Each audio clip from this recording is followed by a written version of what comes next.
Good evening, everyone. Welcome to the channel. Before I begin, here are my disclaimers. Today I am going to give you an update about RYERSON Holding CORP quarterly report. RYERSON Holding Corporation offers a diverse range of products and services to various industries worldwide. The company's product line includes carbon steel stainless steel alloy, steels aluminum nickel red metals. In terms of services, RYERSON provides processing services for its metal products. The company serves numerous industries, including metal fabrication and machine shops, industrial machinery and equipment, commercial ground transportation, consumer durable equipment, HVAC manufacturing, food processing, and agricultural equipment, construction equipment, oil and gas. The RYERSON Holding Corp stock price has made no significant changes in the past year due to a combination of factors. While the company announced several key developments that impacted its stock price, including a merger with Olympic Steel and third-quarter financial results, these events were largely offset by persistent industry headwinds. The metals service center industry faced declining revenues and profits due to pricing pressures, soft manufacturing demand, and fluctuating metal prices. Despite this, RYERSON's North American volumes decreased less than the overall market, suggesting potential market share gains. Additionally, the company's acquisition of Production Metals marked its entry into the aerospace sector, but this was not enough to drive significant stock price changes. Overall, the lack of substantial movements in RYERSON Holding Corp's stock price can be attributed to the balance between positive and negative events that occurred over the past year. The primary drivers of revenue growth or decline are multifaceted and influenced by various factors. On the growth side, an increase in sales of specific products, expansion into new markets, and a growing customer base have contributed to revenue growth.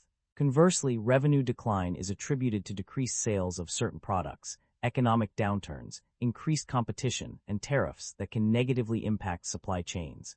In 2025, net sales saw a 3.2% increase compared to the previous year, driven by higher sales prices, market demand, and sales volume. This growth underscores the significance of adapting to changing market conditions and diversifying product offerings to stay competitive. Net income and profit margins decline. A shift in financial performance. The financial performance of the company has undergone a significant shift, with net income and profit margins experiencing a decline. In Q3 2025 compared to Q3 2024, net income decreased by $8.2 million, while year-to-date, YTD, 2025 saw a decrease of $14.2 million. This downward trend is also reflected in the reduction of net loss from $18.5 million to $4.3 million. Profit margins have also taken a hit, with gross profit margin decreasing from 17.9% in 2024 to 17.2% in 2025.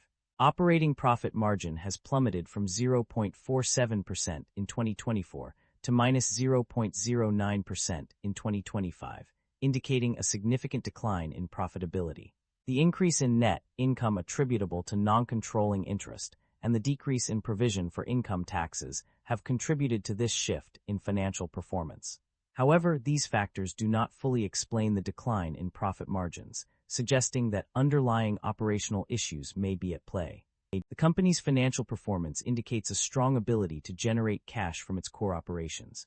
With a net cash provided by operating activities of $1.1 million, the company demonstrates a positive operating cash flow, signifying that it can cover its expenses and invest in growth initiatives without relying on external financing. This is a key indicator of financial health and stability. The company's debt level has seen a significant increase over the past year. According to financial reports, total long-term debt rose from $466.7 million in 2024 to $498.2 million in 2025. This represents an increase of approximately $31.5 million. In contrast, interest expenses have decreased by $1.4 million, 12.2%, for the 3-month period ended September 30, 2025, and $3.5 million, 10.6%, for the 9-month period ended September 30, 2025. This suggests that while the company's debt level has increased, its interest expenses have actually decreased over the same period. Management's outlook on company strategy. The company's management expects a positive impact from the One Big Beautiful Bill Act, OBBBA, on cash tax liabilities and investment incentives. They also anticipate fluctuations in sales volume and pricing due to market demand, which is influenced by industrial production and industry conditions. To achieve acceptable gross profit levels, management aims to secure competitive metal prices, manage price changes, and optimize internal and external processing costs. Additionally, they plan to reinvest earnings held abroad for future international acquisitions and operations, potentially leading to higher effective tax rates if repatriated. Management is actively monitoring market risks and developing strategies to mitigate them through the use of interest rate swaps, foreign currency exchange contracts, and derivative financial instruments. The Olympic Steel acquisition remains subject to uncertainties and risks, including potential conditions not being met or waived. The company has a history of returning value to its shareholders through both dividend payments and share buybacks. In recent years, the company paid out significant amounts in dividends, with totals reaching $552 million in 2025 and $443.7 million in 2024. Additionally, the company has also been actively buying back shares, with a total of $48 million spent on repurchases in 2025 and $13.1 million in 2024. Concerns about inventory buildup or supply chain disruption are evident in the financial summary.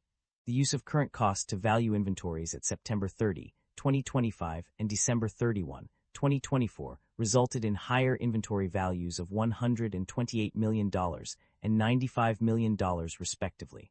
Additionally, a 3.4% and 2.5% increase in cost of materials sold for the 3-month and 9-month periods suggests potential issues with inventory buildup or supply chain disruption.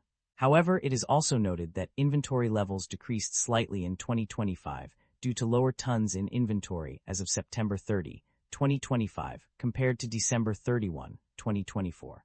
Furthermore, the company's active management of its inventory levels, page 33, suggests a proactive approach to mitigating potential issues.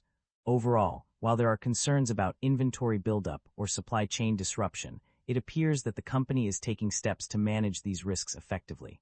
That concludes the financial summary for RYERSON Holding CORP. Feel free to comment below, and I will be happy to answer them when possible.